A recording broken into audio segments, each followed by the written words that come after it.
नमस्कार, जन टीवी उत्तराखंड में आप सभी का स्वागत है। मैं हूं आपके साथ सुनिधि शुक्ला। बुलेटिन की शुरुआत से पहले एक नजर हेडलाइंस पर। हरियाणा की तर्ज पर उत्तराखंड सरकार ने लिया फैसला, प्रदेश की जनता का बनाया जाएगा हेल्थ यूनिट कार्ड। योजनाओं को लाभार्थियों तक पहुंचाने में होगी आसानी।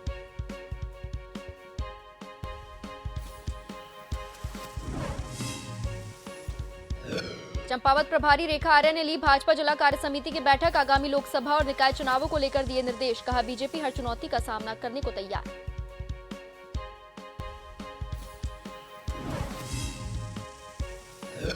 कांग्रेस नेता हरक सिंह ने धामी सरकार पर बोला हमला, कहा उत्तराखंड घोटाले और अंकिता हत्याकांड के लिए चर्चाओं में। उधर भाजपा विधायक खजान दास ने किया पलटवार।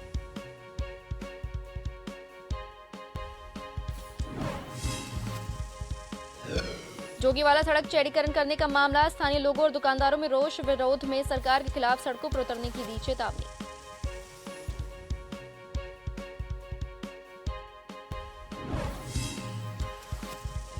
बरसाती सीजन शुरू होने से पहले ही दून नगर निगम हुआ चौकन्ना, नदी नालों की सफाई के लिए शुरू किया अभियान। शहर के 60 जगहों पर 4 माह तक चलेगा स्वच्छता अभियान।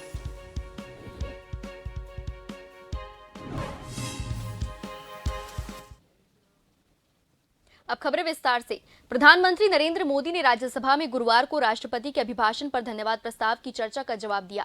इस दौरान पीएम मोदी ने कहा कि राष्ट्रपति के अभिभाषण पर धन्यवाद प्रस्ताव पर जो चर्चा चल रही है, उस चर्चा में शामिल होकर मैं आदरणीय राष्ट्रपति जी का धन्यवाद करता हूं, उनका अभिनंदन करता हूं। राष्ट्रपति जी दोनों सदनों को संबोधित करते हुए विकसित भारत का रोड मैप रखा।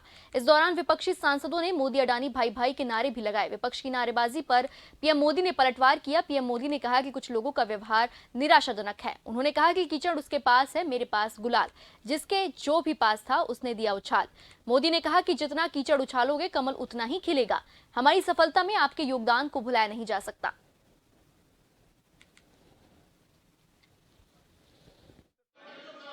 जितना कीचड़ उछालोगे कमल उतना ही ज्यादा खिलेगा।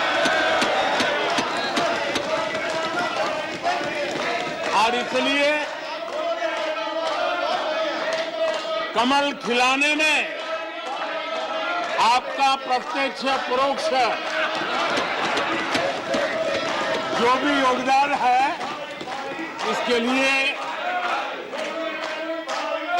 मैं उनका भी आभार व्यक्त करता हूं। 60 साल कांग्रेस के परिवार ने, हो सकता है उनका इरादा मजबूत नींव बनाने का हो, मैं उस पर कोई टिप्पणी करना नहीं चाहता, लेकिन 2014 के बाद आकर के मैंने देखा कि उन्होंने गड्ढे ही गड्ढे कर दिए थे। उनका इरादा नींव का होगा, लेकिन उन्होंने गड्ढे ही गड्ढे कर दिए थे। भर्ती घोटालों को लेकर राजधानी देहरादून में युवाओं का गुस्सा सड़कों पर दिखा। गांधी पार्क के बाहर युवाओं की भारी भीड़ जुट गई। धरना प्रदर्शन कर युवाओं ने प्रदेश में लगातार सामने आ रहे भर्ती घोटालों को लेकर आक्रोश जताया।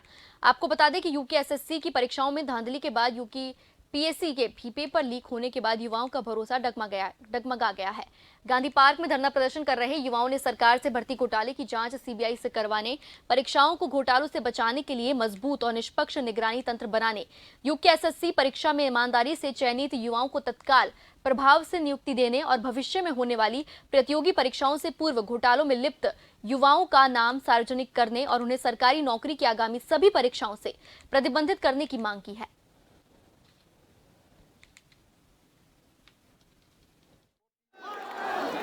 देखिए, हमारा जो ये धरना था वो धरना नहीं था, हमारा सत्याग्रह था भ्रष्टाचार के खिलाफ। और ये सत्याग्रह हम कल सुबह से बहुत ही शांतिपूर्वक तरीके से कर रहे थे और हमें लगा कि पुलिस हमें पूर्ण सहयोग करेगी।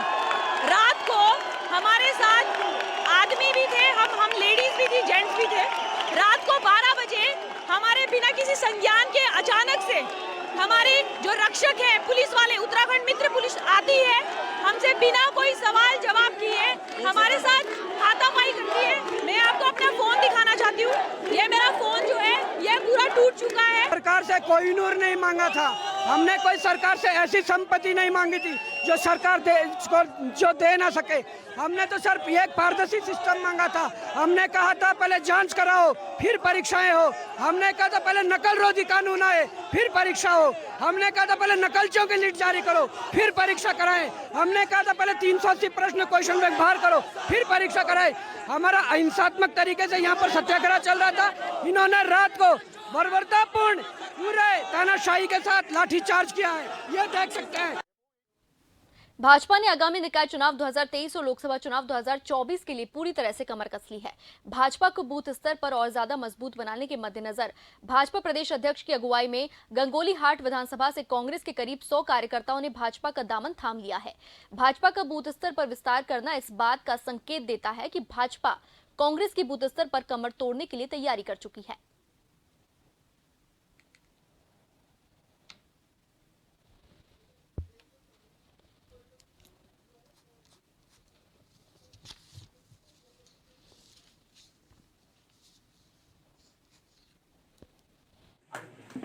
जनता पार्टी से बहुत लोग जुड़ना चाहते हैं। एक क्रम था वरिष्ठ नेताओं को जोड़ने का, अब हम शुरू कर रहे हैं कांग्रेस के बूथ अध्यक्षों को जोड़ने का क्रम। बड़ी संख्या में कांग्रेस के बूथ अध्यक्ष हमारे संपर्क में थे, तो हमने तय किया कि एक विधानसभा से कम 50 बूथ अध्यक्षों को हम भारतीय जनता पार्टी से जोड़ेंगे।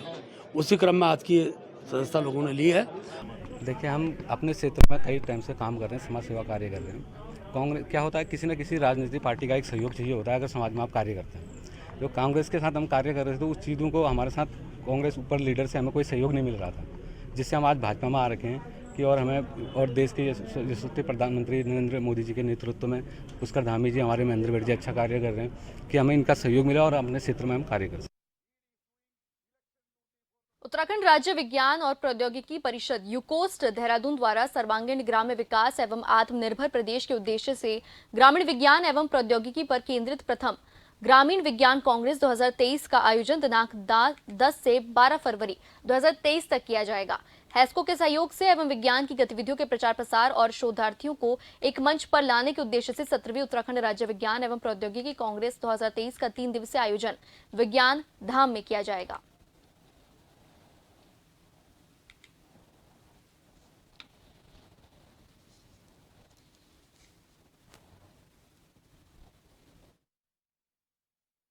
देश में एक बड़ा अद्भुत प्रयोग है जो ग्रामीण विज्ञान कांग्रेस को लेकर उत्तराखंड और हिमालय में हो रहा है।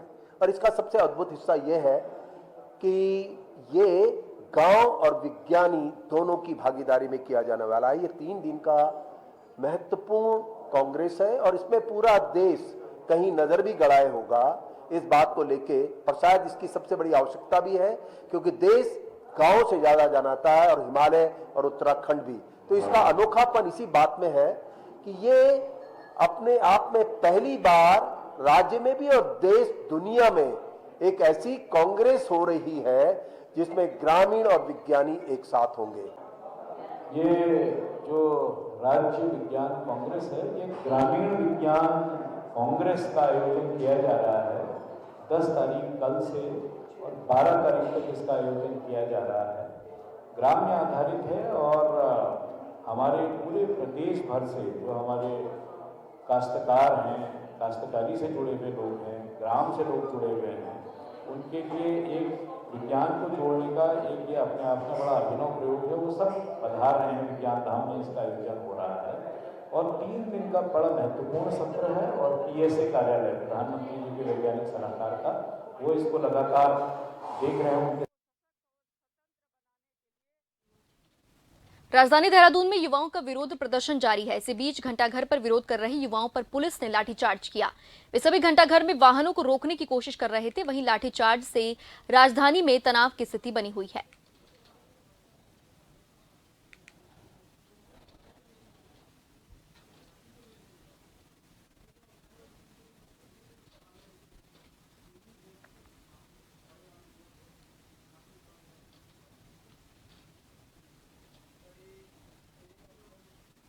रुड़की के पिरान कलियर क्षेत्र के रहमतपुर ग्राम में बुधवार की रात चोरों ने चलती लाइन के ट्रांसफार्मर से तार और सभी उपकरण चोरी कर लिए। वहीं इसके चलते विद्युत आपूर्ति भी बाधित हुई। आपको बता दें कि पिरान कलियर क्षेत्र में बेखौफ चोरों द्वारा एक बार फिर चलती लाइन से 250 केवी के ट्रांसफार्मर से तार, तेल और सभी उपकरण चोरी कर लिए गए। वहीं एक सप्ताह पूर्व भी मेवड़ कला ग्राम में भी चोरों द्वारा इस तरह की चोरी की घटना को अंजाम दिया गया था। थाना पिरान कलियर प्रभारी निरीक्षक जहांगीर अली ने बताया कि देर रात अहमदपुर ग्राम में चोरों के द्वारा ट्रांसफार्मर से सामान चोरी कर लिया गया है। आसपास लगे सीसीटीवी कैमरे खंगाले जा रहे हैं।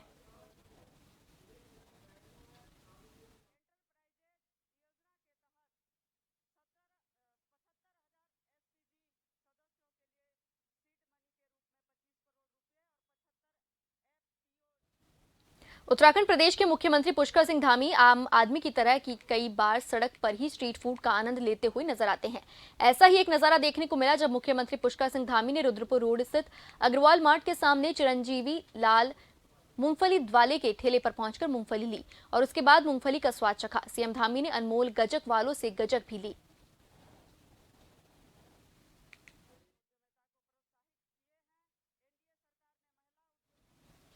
हरियाणा सरकार की तर्ज पर उत्तराखंड सरकार भी हेल्थ का यूनिक कार्ड बनाने जा रही है। सचिव नियोजन मीनाक्षी सुंदरम का कहना है कि इस यूनिक कार्ड के जरिए परिवार के बारे में सभी जानकारी जुटाई जा सकेगी। इसके साथ ही सरकार की योजनाओं को लाभार्थियों तक पहुंचाने में भी आसानी होगी। उनका कहना है कि यूनिक हेल्थ कार्ड बनाने को लेकर प्रक्रिया शुरू होने जा रही है। उनका कहना है कि इससे पूरे परिवार का ब्यौरा मिल सकेगा, आसानी से योजनाओं को लाभार्थियों तक पहुंचाया जा सकेगा। सरकार ने परिवार पहचान पत्र बनाया है और ऐसे ही सिमिलर पहचान पत्र मध्य प्रदेश ने भी बनाया है। तो ये एक सिमिलर एक्सरसाइज उत्तराखंड सरकार भी करने जा रहे हैं। नियोजन विभाग उसके लिए नोडल विभाग है।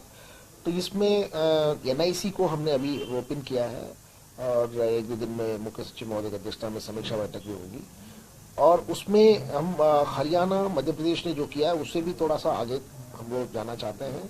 हम परिवार की डिटेल को इकट्ठा करना और उसको डेटाबेस बनाना, उसके साथ साथ जो लाभार्थी परक योजनाएं हैं उसको बेटर टारगेटिंग करने को लेकर के रणनीति बनाने के लिए भी हमें ये बेसिक डेटा हेल्प करेगा। विधानसभा सचिवालय में भर्ती और पदोन्नति के लिए नए नियम बनेंगे। विधानसभा भर्ती एवं सेवा नियमावली में संशोधन की प्रक्रिया शुरू हो गई है। बजट सत्र से पहले स्थायी सचिव की तैनाती हो सकती है। विधानसभा अध्यक्ष के दिशा निर्देश पर नए नियम बनाए जा रहे हैं।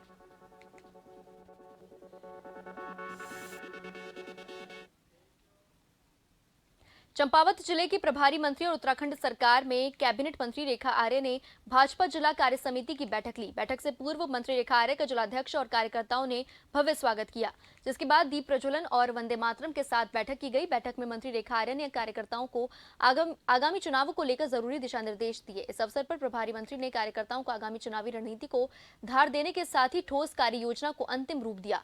मंत्री रेखा आर्य ने कहा कि आगामी समय में देश में लोकसभा और प्रदेश में निकाय चुनाव होने वाले हैं। ऐसे में भाजपा हर प्रकार की चुनौती का सामना करने के लिए तैयार है।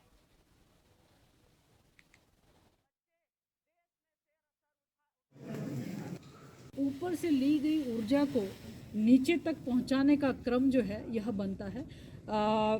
अपने इस कार्य समिति में अपने राष्ट्रीय अध्यक्ष जेपी नड्डा जी का कार्यकाल की वृद्धि हो 2024 तक में, किस प्रकार से कोरोना कालखंड से लेकर अभी तक में जन सेवा में भारतीय जनता पार्टी का प्रतिभाग रहा है, उसका समर्थन हूँ। आगे का क्या हमारा विजन है उसको लेकर लोगों के सुझाव, अपने लोगों के सुझाव हों उसको संकलित करना, तो उसका प्रस्तुतिकरण होता है, अनुमोदन होता है। तो वह सारी चीज़ें जो है राष्ट्रीय बैठक की कार्य।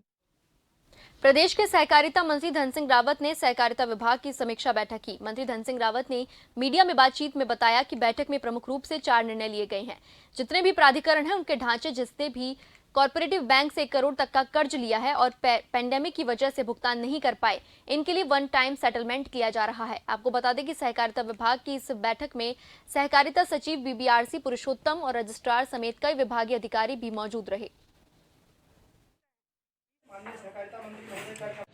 देखिए, आज सहकारिता विभाग की समीक्षा बैठक हम लोगों ने की है। उसमें हमारे सचिव भी थे, रजिस्ट्रार भी थे, सभी अधिकारी थे और 4 निर्णय किए हमने। एक तो हमारा जितने भी न्यायाधिकरण हैं, प्राधिकरण हैं, जो हमारे सेवा मंडल हैं, उनके ढांचे के लिए बैठक की गई है। दूसरा क्या है कि 1 टाइम सेटलमेंट में हम जिनका भी 1 करोड़ रुपये तक का हमारे बैंकों में जिन्होंने हमसे पैसा लिया है और वो समय पे अपना किस्तें नहीं दे पा रहे हैं, कोविड के कारण कई लोगों को दिक्कत हुई है, ऐसे लोगों का हम वन टाइम सेटलमेंट करने जा रहे हैं। यूसीएफ में एक कार्य करते थे, तो उनकी तबीयत पहले से ही ख़राब रहती थी, बचपन से ही, मतलब फिलहाल तो उनको काफ़ी मतलब परेशानियों का सामना करना पड़ता था। तो ड्यूटी के दौरान वो जब ड्यूटी पे थे तो उन्हें ब्रेन हेमरेज हुआ अचानक ही, तो जिस कारण उन्हें हॉस्पिटल ले जाया गया। हॉस्पिटल में उन्हें आईसीयू में रखा गया, तो 4 दिन के बाद उनकी डेथ हुई। फिलहाल वक्त तो चला एक छोटे से ब्रेक का, जल्द लौटेंगे। बने रहिए जन टीवी के साथ।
ब्रेक के बाद आप सभी का फिर से स्वागत है। राज्य महिला आयोग की उपाध्यक्ष सायरा बानो ने हल्द्वानी के नारी निकेतन का निरीक्षण किया।